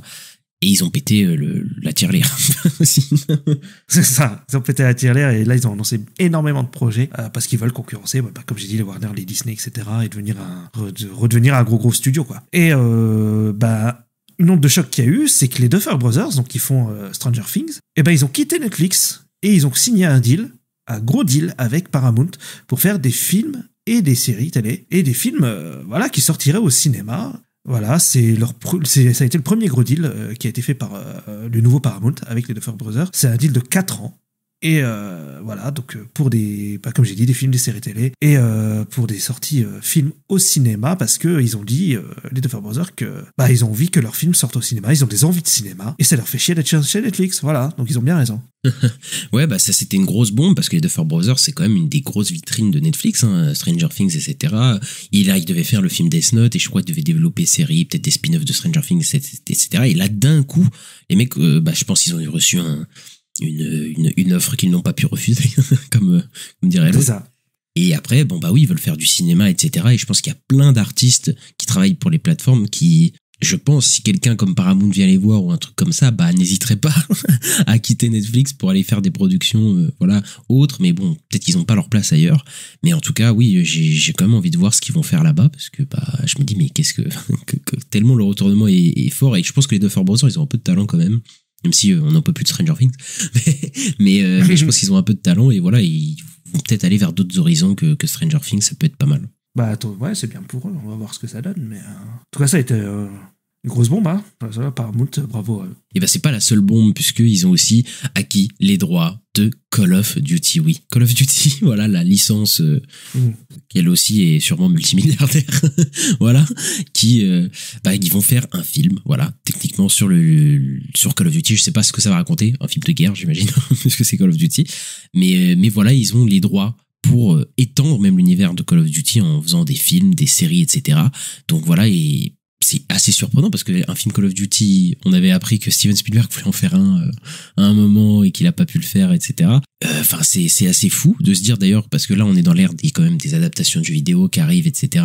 C'est quand même un des plus gros jeux vidéo de tous les temps, une des plus grosses licences de tous les temps, Call of Duty. Après, le truc, c'est qu'il y a aussi, qu'est-ce que tu fais Call of Duty, parce que les gens c'est pas, tu vois, c'est pas un truc déjà que c'est inspiré un peu des films de guerre, c'est ça, genre il faut sauver le scénario et des trucs comme ça, et personne joue à Call of Duty pour le scénar, hein, pour l'histoire, je me rappelle, voilà. Après ils vont sûrement bricoler quelque chose, mais en tout cas là ils ont quand même, déjà ils vont faire quoi Call of, parce que Call of, il y a Black Ops, il y a plein de trucs différents aussi, en tout cas ça va être un film de guerre en tout cas un truc comme ça, oui. Quoi. Mais bon, j'avoue que je sais pas du tout ce qu'ils vont faire. Après, il faut voir le réal aussi. Ça peut être pas mal de voir qui c'est qui va s'y atteler. mais il y a moyen que ça cartonne juste parce qu'il y a le nom Call of Duty. Hein. Oui, un peu comme le film Minecraft qui est nul à chier, mais qui a cartonné parce qu'elle Après, Minecraft, c'est tellement énorme aussi, mais enfin, le nom Call of Duty est quand même énorme, quoi. Call of Duty, c'est énorme. C'est un truc de fou. Il y a une époque même, c'est un peu moins le cas maintenant quand même, mais il y a une époque où Call of Duty, quand ça sortait, les autres développeurs, ils se barraient, ils sortaient pas leur jeu en même temps, parce qu'ils avaient peur, tu vois. C'était un des jeux, c'était peut-être le jeu joué le plus, ou quand à chaque fois que ça sortait à l'époque de l'âge d'or de Call of. Ouais, avant Fortnite et tout, ouais. Je dirais que c'était un peu, en tout cas, un jeu en ligne comme ça, oui, c'était un truc de malade. Hein. Donc c'était même étonnant que ça n'a pas été fait encore, mais bien joué Paramount. Je vais dire ça à chaque news. Je sais pas, bien joué. De toute façon, on verra. Ça se trouve, tout va se casser la gueule et on dira non, en fait, vous avez perdu de l'argent. Enfin, on verra. Et Paramount, par contre, a aussi lâché une autre bombe, puisque pour la saga Transformers, qui est un peu au point mort là depuis quelques films, depuis 3 films même exactement, là, ils chercheraient à faire revenir qui ? Michael Bay. Oui, Michael Bay, qui a fait les 5 premiers Transformers en live action. Ils voudraient le faire revenir. Et que des scripts seraient prêts, quoi, dans pas longtemps pour tourner des films Transformers. Enfin, c'est assez fou, quoi, que Michael Bay revienne à ça après qu'il ait fini la franchise et tout ça. Enfin, c'est qu'ils étaient vraiment dans le caca, voilà, pour le dire, et qu'ils étaient vraiment pas bien au niveau des ventes et tout ça de Transformers, et ça s'est vu ces dernières années, pour faire revenir le gars qui a lancé la franchise. Ça, c'est assez fou, quand même. Ouais, mais j'ai envie de dire aussi que c'est donnant-donnant, parce que les derniers films de Michael Bay, je crois pas qu'ils ont fonctionné de fou. Et moi, je les ai même pas vus, ils m'intéressent pas. Tout le monde les a un peu oubliés, j'ai l'impression. Il y avait les films sur Netflix, tout ça. Et Ambulance, c'était bien Ambulance, mais ça a floppé. Ouais, ça a floppé, tu vois. Donc, s'il veut revenir avec un gros projet, Transformers, c'est pour lui, quoi. Donc, parce que c'était quand même, visuellement, c'était chouette, quoi. Mais ouais. Après, ça serait bien d'avoir un bon scénario, quoi. Ouais, le problème, c'est que c'est Transformers et que je crois qu'on l'aura pas dans notre bon scénario. Donc voilà. Après, le truc, c'est que Michael Bay, les films comme Ambulance, les trucs comme ça, c'est des films qui se font plus, enfin, qui marchent plus à Hollywood, qui sont plus marketés, etc. Ça marchait, ça, dans les années 80, 90, peut-être même allé jusqu'à 2000. Mais là, maintenant, ces trucs-là, ça marche plus, quoi. Donc oui, il est peut-être aussi un peu obligé de revenir par là, même s'il fait un film Skibidi Toilette en ce moment. Voilà. Oui, c'est vrai. Voilà. Bon, on sait pas ce que ça va donner, mais on verra. Tortue Ninja, parce que la franchise Tortue Ninja c'est chez Paramount. Il avait été annoncé qu'ils allaient développer un projet de l'adaptation du comic The Last Run-In. Donc la version live action avancerait bien, quoi. Donc voilà, ça va sûrement se faire. Ça va être sûrement un gros blockbuster. Et le comic c'est super et j'ai hâte de voir ça. Ouais, en plus c'est un comics un peu sombre, etc. Et là ils vont le faire en live action. Voilà, ça sera pas en animation comme les derniers films Tortue Ninja. Et Michael Bay devrait pas être aussi présent pour faire un film Tortue Ninja comme il avait fait la dernière fois. Et je crois qu'ils étaient pas très bien, les films. Mais j'avoue que l'histoire me parle bien, moi, j'avoue. Les synopsis me donnent envie. Après, en live action, c'est toujours le risque. Tu te dis quel réal tu vas prendre, comment ça va être fait. Aïe, je sais pas. Mais après, si c'est bien fait, ça peut être très très sympa. Enfin, en tout cas, moi, les Tortues Ninja, ça peut être vraiment chouette. Hein. Ouais, parce que là, c'est un univers un peu futuriste à la Blade Runner, tout ça, avec des néons partout, des grosses villes, des machins. C'est aussi ça ce qui est surprenant de pas faire ça en animation, c'est que j'ai l'impression que le décorum aussi en animation peut être bien. Mais si c'est bien rendu en live action, ça peut être fou. Ça peut être vraiment cool. Et on a 2 films Star Trek qui seront en développement chez Paramount, puisque la dernière fois qu'on a vu Star Trek au cinéma, c'était Sans Limite, je crois en 2016, donc ça fait 10 ans maintenant, presque. Et apparemment, il y a 2 films Star Trek, l'un avec le Captain Kirk et le reste de son crew assez iconique qui reviendrait, et un autre, voilà, qui serait avec des nouveaux personnages, avec un des réalisateurs d'Andor, Toby Haynes, qui serait attaché, et que J.J. Abrams produirait les 2 films. Et ouais, donc est-ce que tu crois que le film où il y a le Captain Kirk qui revient avec avec Chris Pine, etc., là, qui reviennent, est-ce que tu penses qu'il va se faire, Ista? Moi, j'ai du mal à y croire parce que ça fait longtemps qu'on en parle et je trouve que c'est pas une licence qui a marqué de fou non plus, tu vois. C'est pas, je me dis pas, moi j'ai du mal à voir des gens qui se disent oh là, Chris Pine il revient en tant que Captain Kirk. Je pense que tout le monde s'en fout en fait. Surtout que oui, Chris Pine il a plus la cote qu'il avait à l'époque, quoi. Oui, en plus et déjà Sans Limite, je crois qu'il a pas fonctionné de fou. Donc ouais, j'ai un peu de mal à y croire. Par contre, l'autre avec des nouveaux personnages, tout ça, ouais, pourquoi pas. Je pense qu'il devrait partir sur un genre de reboot, en tout cas, il devrait lancer un nouveau truc, quoi. Après, ça m'étonne pas qu'ils veulent capitaliser sur Star Trek, surtout au cinéma, etc. Voilà. Mais après, moi aussi, j'ai du mal à croire que Chris Pine, les autres, tous les acteurs qui il y a 10 ans vont revenir. Et puis que ça intéresse vraiment les gens. Mais même Zoé Saldana, je sais pas si ça va l'intéresser de revenir, hein, là, maintenant. Je sais pas, ça me paraît bizarre, après, peut-être, hein. Mais je crois que c'est un effet d'annonce et que ça va, voilà, ils vont aller partir sur autre chose, hein, surtout, je pense. Après, le mec qui a fait Andor, qui fait Star Trek, je suis chaud. Mais je pense, de toute façon, c'est mieux de partir sur un nouveau truc avec de nouveaux personnages pour trouver un nouveau public. C'est la meilleure chose à faire. Parce que Star Trek, en plus, moi, je m'y perds. Il y a 500 séries, là, en ce moment, qui sortent. Il y a eu un film sur Paramount+. Enfin, moi, j'ai rien compris. Oui, mais après, leur univers, ça s'arrête jamais, hein, Star Trek. Hein, oui. Qui fasse un nouveau film, un nouveau dérivé de la franchise avec des nouveaux personnages qu'on puisse suivre. Tu sais, que ce soit une nouvelle porte d'entrée. Et puis, je pense que ce serait le mieux à faire, quoi, pour cette licence. Legendary, donc ceux qui ont produit notamment les films Dune et les films du Monsterverse, et aussi Pacific Rim et beaucoup de films un peu de geek qu'on aime bien, voilà. Et ben ils ont signé un deal avec Paramount pour développer des films pour le studio, donc voilà, ils vont faire d'autres trucs de geek, mais chez Paramount, et moi chez Warner. Mais encore une fois, ils ont encore pété la tirelire Paramount pour faire d'autres projets, etc., avec d'autres studios et tout. Legendary, c'est quand même un bon gros, enfin, c'est pas Warner ou quoi, mais c'est quand même un gros studio qui va faire des films avec eux. Enfin, c'est un truc de fou, là. Tous les trucs qu'ils ont annoncés, là, ouais, ils veulent vraiment devenir le plus gros studio possible. Après, je crois qu'ils ont de l'argent quasiment illimité, quoi. Mais bon, voilà, quoi. Je sais pas, on n'en a pas fini avec les blockbusters américains, c'est sûr. Non. Là, on va en avoir encore plus, quoi. Ah oui, mais il y a possible qu'on ait un blockbuster par semaine pendant des années. Hein. Enfin, bref. Et ils ont encore pété la tirelire, mais cette fois-ci pour un truc assez étonnant, c'est avec Will Smith, puisque Will Smith, il a signé un first look movie deal. Donc voilà, donc c'est-à-dire Paramount va avoir Will Smith dans des grosses IP, enfin des grosses IP. On imagine des grosses IP, parce que c'est Will Smith quand même, pour des films qui sortiraient au cinéma. Et donc ouais, c'est assez fou, quoi, que Will Smith va signer un deal pour apparaître dans pas mal de films de Paramount. Donc il chercherait des stars et tout. Il y en a qui cherchent Tom Cruise, maintenant Will Smith, parce que Will Smith, on sait qu'il a eu des gros problèmes avec la baffe, etc., mais qu'il reste quand même populaire avec Bad Boys, etc. C'est des films qui marchent, ça va, tu vois, c'est pas des films des gros cartons, mais ça va, hein, ça fonctionne quand même pas mal. Donc ouais, assez bizarre quand même de prendre Will Smith, mais pas si étonnant au final. Non, ça m'étonne pas. Et j'ai une théorie. Call of Duty. Will Smith sort dans Call of Duty. Hein. Oh là là. Quoi? Bah oui, voilà. Une grosse IP, Call of. Tu mets Will Smith en perso principal. Ça marche. Ouais. Bah après, enfin, oui. Enfin, oui, pour mener un film comme ça, pourquoi pas. Après, c'est juste que Will Smith, Call of Duty, moi, j'ai la vision. Après, je vais pas te dire que c'est bien, mais j'ai la vision. Ok. Bon, bah après, oui. Enfin, tu vois, un gros acteur comme ça, pourquoi pas. Après, ouais, je sais pas. Moi, Will Smith, c'est pas un acteur que, voilà. C'est un acteur que, ça fait longtemps que je l'ai pas vu faire un truc hyper intéressant, etc. Donc, bon, voilà. On verra ce que ça donne. Mais en tout cas, il va faire plein de films pour Paramount, ça, c'est sûr. Hein. Ouais, ça, c'est sûr. Et il y a l'univers de World War Z qui va revenir avec un nouveau film qui serait dans son univers, et ce qui serait une priorité pour les exécutifs. Ouais, après World War Z, c'est marrant parce que ça fait 10 ans qu'on a des rumeurs de ça va revenir, David Fincher est sur le script, et puis finalement ça se fait pas. Mais là, du coup, ils vont vraiment le faire parce que World War Z, ça avait plutôt marché, hein, le premier, il me semble. Et oui, pour moi, ça m'étonne pas. En fait, que le mec vienne d'arriver, se dise, c'est quoi les licences, les trucs qui ont marché sur les 15-20 dernières années? Ah, il y a ça, vas-y, on va continuer. Bon, ok, moi, le premier World War Z, je porte pas vraiment dans mon cœur, donc je suis pas hypé, quoi. Mais je sais qu'il y a des gens qui sont hypés et qui aiment bien le film. Il me semble que Luc aime bien le film, d'ailleurs, Ista, mais bref. Ah ouais? Il me semble. Oula. Bah après, c'est pas le premier mauvais goût qu'il a, voilà. Mais, mais bon, toi, tu es chaud? Pas du tout, j'ai détesté le premier, j'ai pas envie de voir une suite.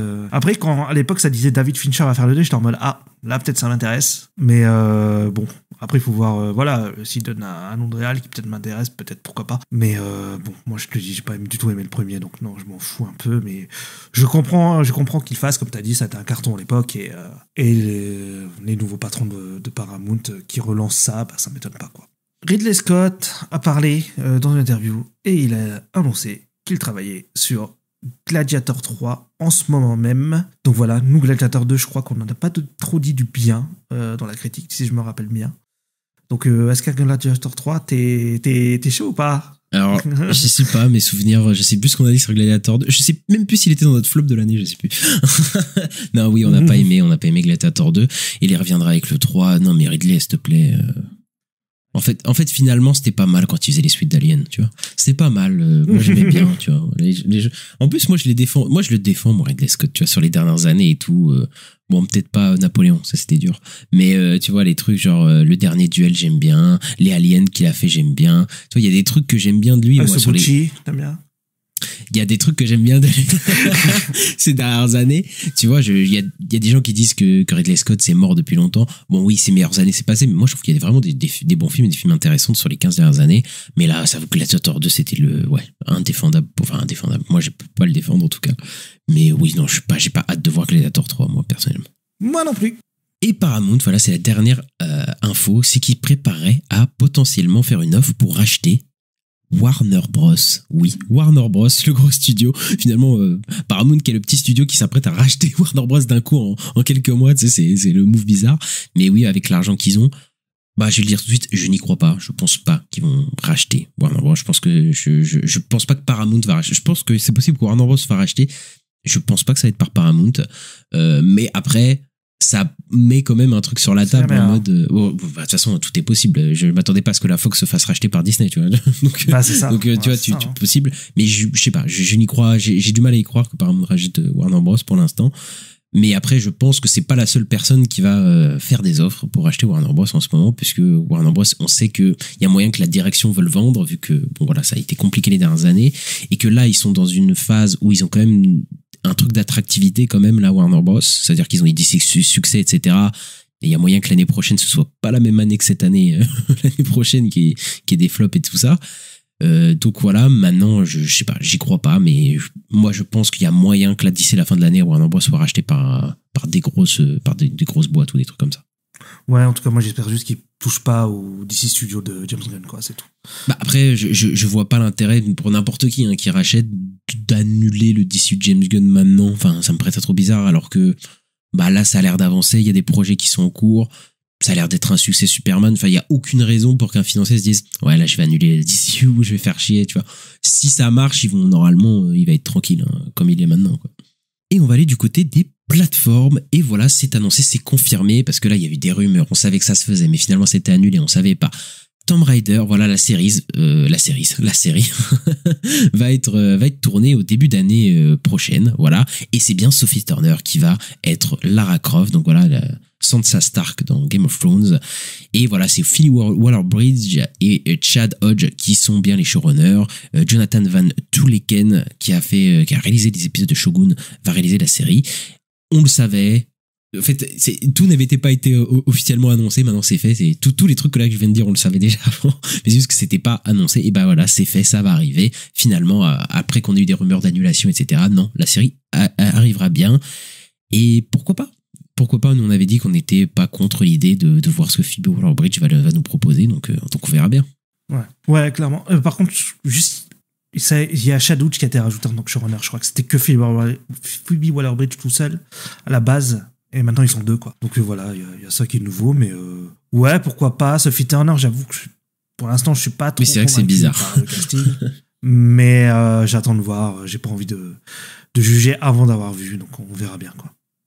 Autre adaptation de jeu vidéo chez Amazon, c'est God of War, la série. Ça y est, ça avance, ça va même tourner dès mars 2026 à Vancouver, et on a même la Writers Room, donc les scénaristes qui sont sur la série. Il y a Ronald D. Moore qui a travaillé sur For All Mankind, Matthew Graham sur Electric Dreams, Stephanie Shannon sur For All Mankind, Narendra Shankar qui a travaillé sur The Expanse et For All Mankind, Joe Meneski sur For All Mankind aussi, Marc Benarna sur Star Trek Picard et Tanya Lotia sur The Witcher.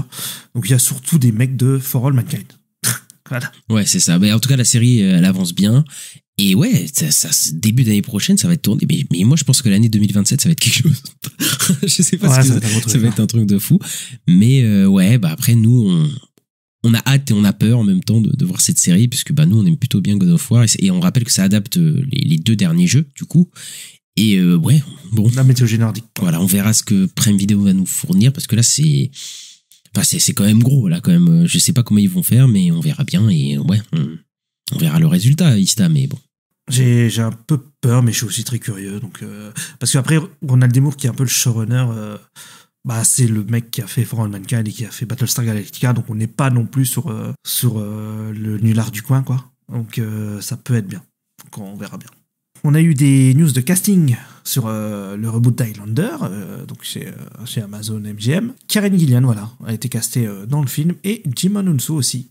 Donc ça fait un sacré casting. Mais il y a une autre news, c'est que Henry Cavill, pendant l'entraînement pour jouer dans ce film, il s'est blessé, et donc ça a repoussé le tournage. Donc ça a repoussé aussi la sortie du film. Donc voilà, Henry Cavill, c'est un peu un chat noir sur certains projets, non?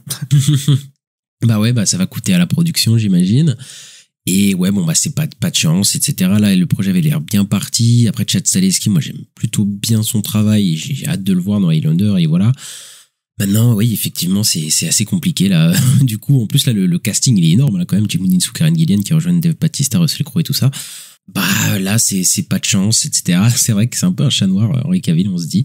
Et on espère que que ça ira quand même pour lui et qu'ils vont pouvoir reprendre la production, mais je pense que ça va coûter un petit peu. Voilà, ça va faire un peu chier.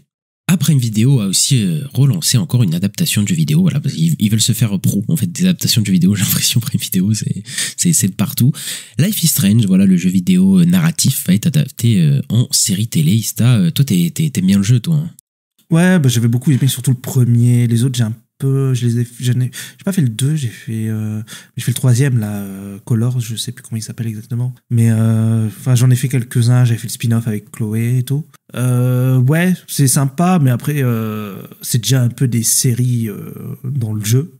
Donc c'est un peu à voir, mais c'est déjà des jeux narratifs, donc c'est compliqué. C'est ça que le piège, en fait, toi, t'as peur de tomber, c'est que tu dis, mais en fait, ça va raconter l'histoire que t'as déjà joué, mais en même temps, c'est un peu narratif. C'est très bizarre, et la réalisatrice, c'est Charlie Covell, voilà, qui a fait The End of the Fucking World. Elle a écrit la série. C'est pas mal, ça. Ça avait l'air pas mal, en tout cas, mais en gros, c'est elle qui va être chargée de faire ça. Après, Life is Strange a différentes histoires, hein, donc peut-être ça va pas du tout raconter l'histoire du jeu, même si il peut faire un truc dans l'univers. C'est ça, même si j'ai du mal à croire qu'ils vont pas reprendre quand même le truc qui a fait le succès de la série, à savoir les personnages de Max et Chloé, etc. Ça me paraît très... Enfin, tu vois, il y a moyen qu'ils veulent surfer dessus. Bon, on verra ce que ça donne. Voilà, pour le coup, moi aussi, je suis très fan de... Enfin, j'ai beaucoup aimé faire Life is Strange à l'époque, et voilà, curieux mais craintif, comme d'hab. David Leitch, là c'est chez Netflix, il a été confirmé qu'il va réaliser le film Gears of War avec John Spate, qui va écrire le script, qui a travaillé sur Dune. Voilà, donc il va faire un film de guerre avec un peu de science-fiction, comme il a dit, parce que voilà, c'est Gears of War, c'est des mecs avec des gros flingues qui sont hyper baraqués et qui défoncent des gros aliens. Voilà, il n'y a pas d'histoire de fou dans Gears of War.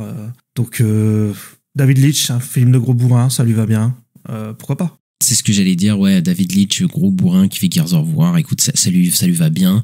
Après, bon, film pour Netflix, ça fait peur, comme d'habitude, on se dit, bon, ça va être encore un truc un peu moche, mais bon, moi je suis pas fan de Gears, enfin je m'en fous un peu de Gears of War, mais bon, si c'est un délire décomplexé et que c'est bien fait, ça peut être sympa, mais bon, le problème c'est que c'est Netflix, quoi.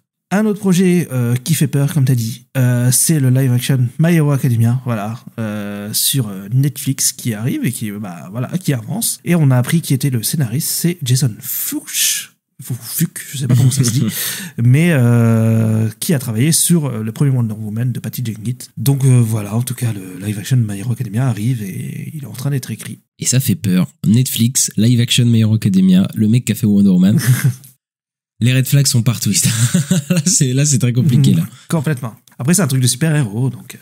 Et c'est un truc d'animé aussi. Donc voilà, c'est pour ça qu'on se met... Live action animé, tu sais que tu fais la grimace, hein, en général. Ouais, c'est souvent assez compliqué, j'avoue.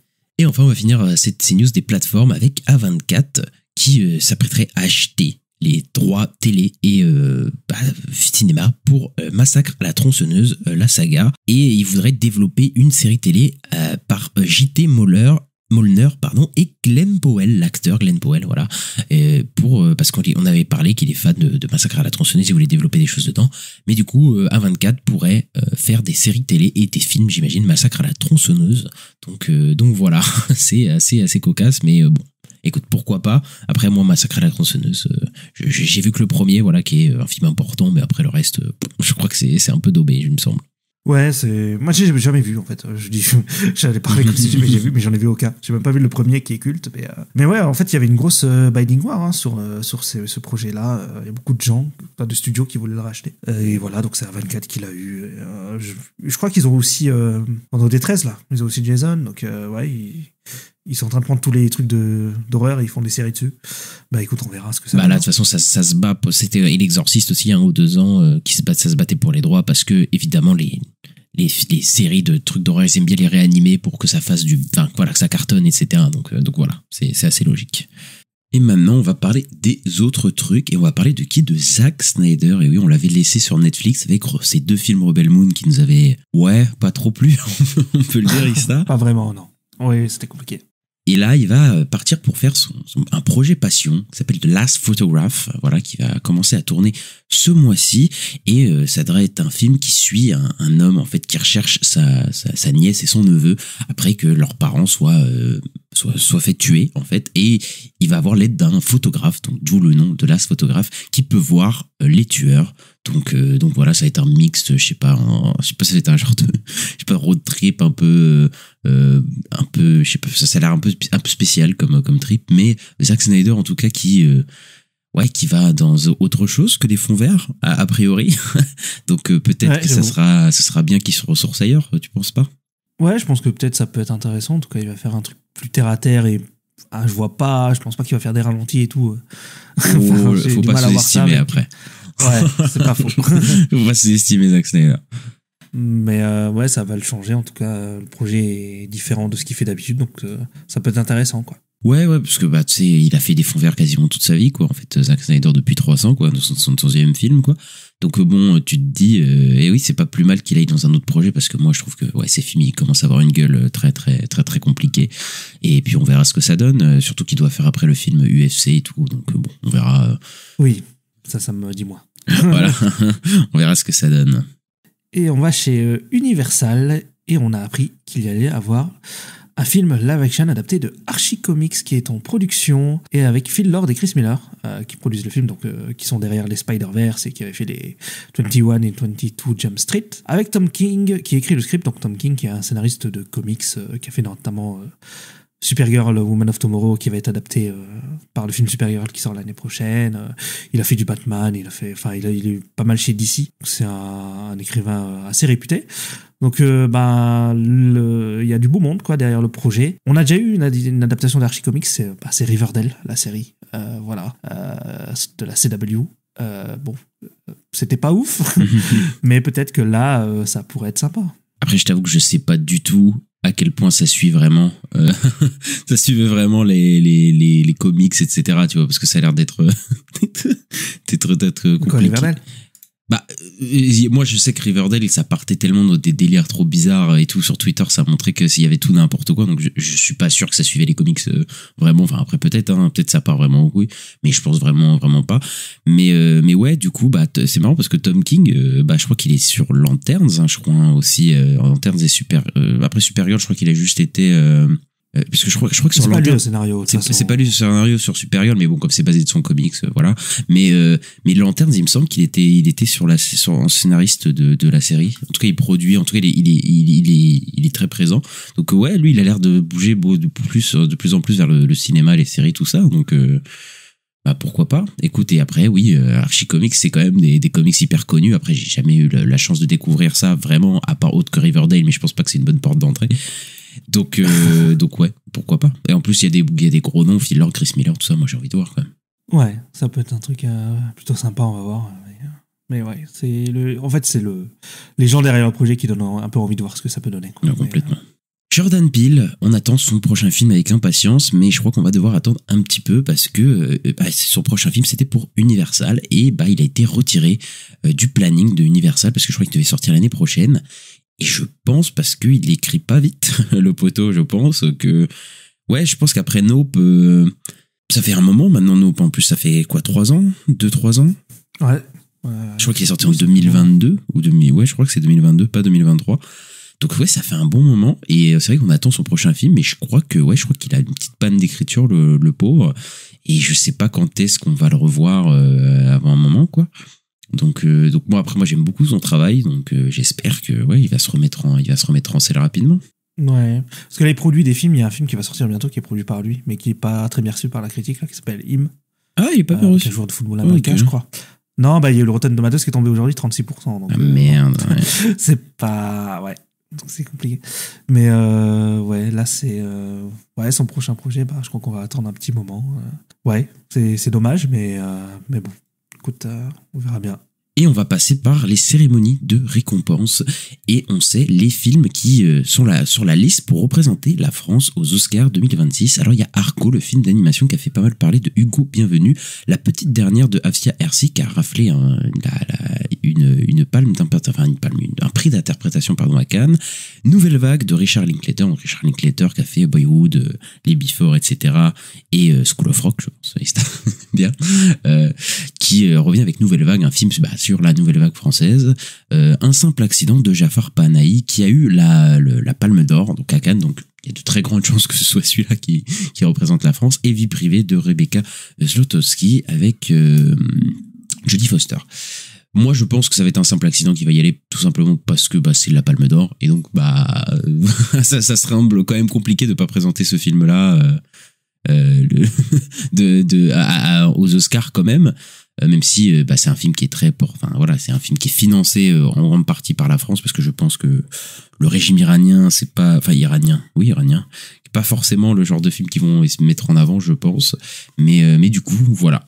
C'est les films qui sont un peu en liste pour les Oscars 2026. Après, tu dis que c'est forcément la Palme d'Or qui va y aller, mais Anatomie d'une chute, il avait pas gagné la Palme d'Or à l'époque? Parce qu'ils l'ont pas mis. Ah oui, non, mais c'est le scandale, là. Putain, c'est vrai que c'était le scandale. Oui. C'est vrai que j'avais oublié ce scandale. Ils ont préféré le film du pot-au-feu, là. Je sais plus comment ça s'appelait. Ah oui, oui. Mais ça avait fait gros scandale. En fait, la logique voudrait quand même que la Palme d'Or, tu la mènes, mais bon, c'est vrai que maintenant, en fait, maintenant que tu l'as dit. C'est vrai que c'est arrivé cette fois-là. On en avait parlé, je crois, dans les news à l'époque. Oui, on en avait parlé. Ouais, que ça avait fait très, très polémique. Enfin, bref. Ouais, non, mais t'as raison de rappeler ça. Oui, parce qu'au final, il était pas aux Oscars il était aux Oscars dans les scénarios. Oui, il a gagné d'autres prix, quoi. Mais c'est ça qui est fou. Mais il a pas eu meilleur prix étranger. Et je pense que, ils ont fait une connerie, quoi. Ils s'en sont mordus les doigts, quoi. Oui, mais complètement. Parce que c'est quasiment sûr qu'il allait gagner, en plus. Moi, j'aimerais beaucoup que ce soit Arco, mais j'y crois pas parce que c'est juste un film d'animation. Alors, déjà, film d'animation, ça me semble très peu probable. Voilà. Après, même s'il est bien reçu et tout. Et puis, encore une fois, il y a une Palme d'Or, quoi, dans la liste. Tu vois pas? Pour moi, ça me paraît fou de pas mettre la Palme d'Or dans la sélection. Ouais, mais ils vont peut-être mettre Nouvelle Vague, hein. Je sais pas. Ouais, non, on verra. Bref, on verra, mais ça me paraît très probable, quoi. Parce que, comme t'as dit, ils veulent peut-être un film bien français. Voilà. Peut-être ça un film bien français fait par un Américain, quand même. Oui, c'est vrai. On verra, mais. Ouais. Et on s'envole vers les Emmy Star, puisque la cérémonie a eu lieu, et tu peux nous dire un peu qui c'est qui a gagné le gros lot? Eh bien, alors, il y a plusieurs, parce qu'il y a plusieurs catégories, hein. Voilà, il y a les comédies, les séries dramatiques, etc. Les grands gagnants, c'est The Studio pour la meilleure comédie, parce que The Studio a eu 13 prix, ce qui est énorme, qui a même battu le record de The Bear, qui avait eu le record l'année dernière. The Bear, d'ailleurs, qui est parti avec rien du tout, zéro prix, les pauvres, pour la saison 3. Parce que je dis la saison 3 parce que The Bear, c'est un peu décalé à chaque fois, parce que ça sort en juin, donc en fait, là, c'est sur la saison 3, alors que la saison 4 est déjà sortie. Donc la saison 4, ce sera l'année prochaine. Mais ouais, The Studio a eu meilleure comédie, meilleur guest acteur, meilleur lead acteur, meilleure réalisation, meilleur casting, meilleur scénario. Voilà. Donc Seth Rogen, il a tout cartonné avec sa nouvelle série. Il y a Adolescence aussi, dont on avait parlé, on avait fait un épisode dessus, qui a gagné dans la catégorie série limitée, meilleure réalisation d'une série limitée, meilleure écriture, acteur secondaire aussi, meilleure supporting actrice aussi, et meilleur acteur. Voilà. Donc c'est Owen Cooper, le jeune. L'actrice de La Psy dans le fameux épisode là qui était l'épisode 3 je crois, et aussi comment il s'appelle l'acteur que t'aimes bien? Stephen Graham, ouais. Stephen Graham, voilà, qui a gagné pour meilleur acteur, et je crois peut-être pour meilleure réalisation, parce qu'il a réalisé aussi, je sais plus, mais en tout cas il a gagné 2 prix dans ce truc là. Il était au scénario aussi, il me semble qu'il était. Ouais, c'est au scénario avec son pote, ses potes. Ouais. The Penguin aussi, qui a tout cartonné, qui est meilleure actrice, pour Christine Milioti. Meilleure musique, meilleur make-up, meilleur costume, meilleur maquillage. Après, c'est beaucoup des Oscars techniques, mais quand même, quoi. Il y a aussi Sévérance, voilà, qui a gagné pas mal de prix, qui a gagné 8 prix. Meilleure actrice avec Britt Lower et meilleur supporting actor avec Travis Timmel. Voilà, meilleure cinématographie, meilleure musique, etc. Donc voilà, c'est un peu les grands gagnants. Donc Sévérance, Pingouin, Adolescence et Studio. Et il y a Andor, ça c'est une petite surprise, ça fait plaisir, voilà, qui a gagné meilleur scénario dans une série dramatique, alors que c'était face à Sévérance, The Pitt, The White Lotus et tout quand même. C'est d'ailleurs pour l'épisode 9, donc avec le discours de Mon Mothma au Sénat, voilà, que ça a gagné, donc ça fait plaisir, quoi, parce que nous on avait bien aimé. Et puis après en animation, il y a Arcane qui a gagné meilleure série d'animation, et voilà. Ouais, Studio, c'est une grosse surprise quand même, parce que ceux qui ont le plus d'émis, alors que, enfin, on savait que ça avait cartonné, mais bon, à ce point-là, quand même, tu vois, c'est assez fou. Et Pingouin aussi, moi, j'avoue, j'étais surpris quand même qu'il ait autant de prix, quoi, pour le coup. Parce que c'est pas... Même si, toujours. Colin Farrell n'a rien eu, mais... Oui, il n'a rien eu, mais je veux dire, ils ont quand même pas mal de trucs, alors que, en général, ce genre de trucs, ça a pas grand-chose, quoi, mais bon. Ouais, de fou. Pourquoi pas, après tout. Les comic books, ouais, des adaptations de comic books et du Star Wars qui gagnent les Emmy, c'est assez inédit, hein, clairement. Et on va finir sur une note un peu triste, puisque c'est la mort de Robert Redford, voilà, acteur légendaire hollywoodien qui avait fait Les Hommes du Président, Butch Cassidy le Kid, Out of Africa avec Meryl Streep, enfin plein d'autres films que j'ai pas vus, je le reconnais. En tout cas, c'était un peu une légende quand même de... Captain America. Oui, c'est vrai, il est dans Captain America, le soldat de l'hiver. Mais, enfin, je sais pas. Il est dans Endgame, c'est la dernière chose qu'il a tourné, en fait. C'est dans Avengers Endgame. Ah ouais? Après, oui, c'est vrai qu'après, il a pu, j'ai pas de souvenir de l'avoir revu quelque part. Mais voilà, quand même, grand acteur hollywoodien. Moi, je le retiens surtout pour Les Hommes du Président, quand même, qui est un film assez important. Et voilà, on a perdu quelqu'un. Après, il est mort à 89 ans. Ça va. Je veux dire, il a quand même vécu sa vie, etc. Mais voilà, c'est toujours triste quand on voit quand même un acteur, voilà, qui disparaît. Et voilà, ici on va terminer avec un petit récap box-office de l'été. On va parler des big films qui sont sortis, puisque là ils ont quasiment fini leur exploitation. Voilà, on peut chipoter, mais en gros voilà, ils ont fini. Et on va dire le grand gagnant, c'est Jurassic World Rebirth, mais aucun milliardaire, voilà, dans cet été. Jurassic World Rebirth qui est à 860 millions là, un peu dépassé, et il devrait se terminer à peu près vers là dans tous les cas. Fantastic Four qui a 518 millions, j'avais vu, donc il devrait terminer dans les 520 millions, et Superman qui a 615 millions et qui devrait terminer entre 615 et 620 millions. Enfin voilà, c'est quasiment fini. Bon, c'est compliqué, c'est pas trop ce qu'on avait pronostiqué à la base, non, pour le coup, même si bon voilà, on a eu des rapports comme quoi Superman serait pas mal rentable à hauteur de 125 millions, etc. Fantastic Four, on n'a pas de chiffres ou quoi pour l'instant, mais c'est vrai que bon, l'été en termes de blockbuster, il aurait pu être bien plus lucratif, en tout cas bien plus vu, mais après en tout cas ça s'est pas mal rattrapé sur les films d'horreur, parce qu'il y a eu beaucoup de films d'horreur cet été qui sont sortis, et il y en a beaucoup qui ont cartonné, à l'image de Weapons qui a dépassé les 250 millions avec un budget moindre. Et là, c'est Conjuring Last Rite qui a dépassé les 330 millions, je crois, en 2 semaines. Enfin, c'est un truc de malade, quoi, ce qui s'est passé avec Conjuring et Weapons, etc. Donc, c'est un été... ouais, il y a des trucs qui ont moins bien marché que ce qu'on pensait, mais il y a des trucs qui ont bien plus marché que ce qu'on pensait au final. Donc, il y a un petit équilibre bizarre. Ouais, mais après, je me dis peut-être que maintenant, le milliard, ça va être compliqué de le faire, et que les blockbusters actuels, c'est plus compliqué de faire des gros box-office comme ça, même s'il y a eu Deadpool et Wolverine l'année dernière quand même, mais ouais, on est peut-être dans une période post-Covid où c'est plus compliqué. Ça fait 5 ans que c'est compliqué, de toute façon, ça fait 5 ans, quoi. Bah ouais, c'est ça, ouais. On rappelle, 2019, mais il y avait, je sais pas combien de films au-dessus du milliard. Je sais plus combien c'était, là, il y en a quelques-uns, quoi. Mais là, il y en a un, il y a Lilo et Stitch, je crois. Et sûrement Avatar, fin de l'année, et peut-être Zootopie. Mais en tout cas, voilà, quoi. C'est l'ère où il y avait plus de 10 films à 1 milliard. Oui, c'est vrai qu'on n'y est pas, on n'a pas du tout retrouvé, on a du mal à retrouver la forme. Mais là, c'est vrai que cette année, Parce que l'année dernière, comme il y a eu quand même des trucs enfin surtout en France, qu'on bien poussé, mais là cette année c'est quand même très compliqué au niveau du cinéma là cette année. Vice versa 2 l'année dernière avec. Ouais, mais il y avait oui, mais même les blockbusters, il y avait quand même déjà un recul. Mais en France, par exemple, il y avait quand même des succès populaires imprévus qu'on cartonnait au cinéma, tu vois, en France, avec les Contes de Monte Cristo, petits trucs en plus, les trucs comme ça. Ah oui, tu parles des films français. Parce qu'en France, on était le seul pays qui avait pas reculé par rapport à l'année d'avant en termes de vente. Là, c'est vrai que cette année, il n'y a rien. Et cette année, c'est très compliqué au niveau de tous les marchés, en fait. Là, c'est très compliqué. Bon, après, on verra à la fin de l'année, mais bon, ouais, pour l'instant, c'est pas fameux. Et on a un petit phénomène, on en avait déjà parlé, mais K-Pop Demon Hunter est devenu le film Netflix le plus populaire de tous les temps sur la plateforme Netflix. Donc voilà, et en plus, il est sorti en salle aussi, je sais plus si on l'avait dit, mais il était sorti en salle, il avait cartonné sur la sortie qu'il avait fait. C'était n'importe quoi, il avait pris la première place du box-office la semaine où il est ressorti en salle, alors qu'il était sorti 2 mois avant sur Netflix. Enfin, c'était n'importe quoi. Il y a vraiment un phénomène sur ce truc et je pense qu'on va bouffer du K-Pop Demon Hunters pendant des années. Voilà. Il y a moyen, exactement. Et voilà, Ista, voilà, c'est fini pour notre retour des news avec un gros épisode. Et écoutez, on espère que ça vous a plu. N'hésitez pas à mettre le petit pouce en l'air, les 5 étoiles sur la plateforme sur laquelle vous nous écoutez, à nous suivre sur les réseaux sociaux. On est disponible un peu partout.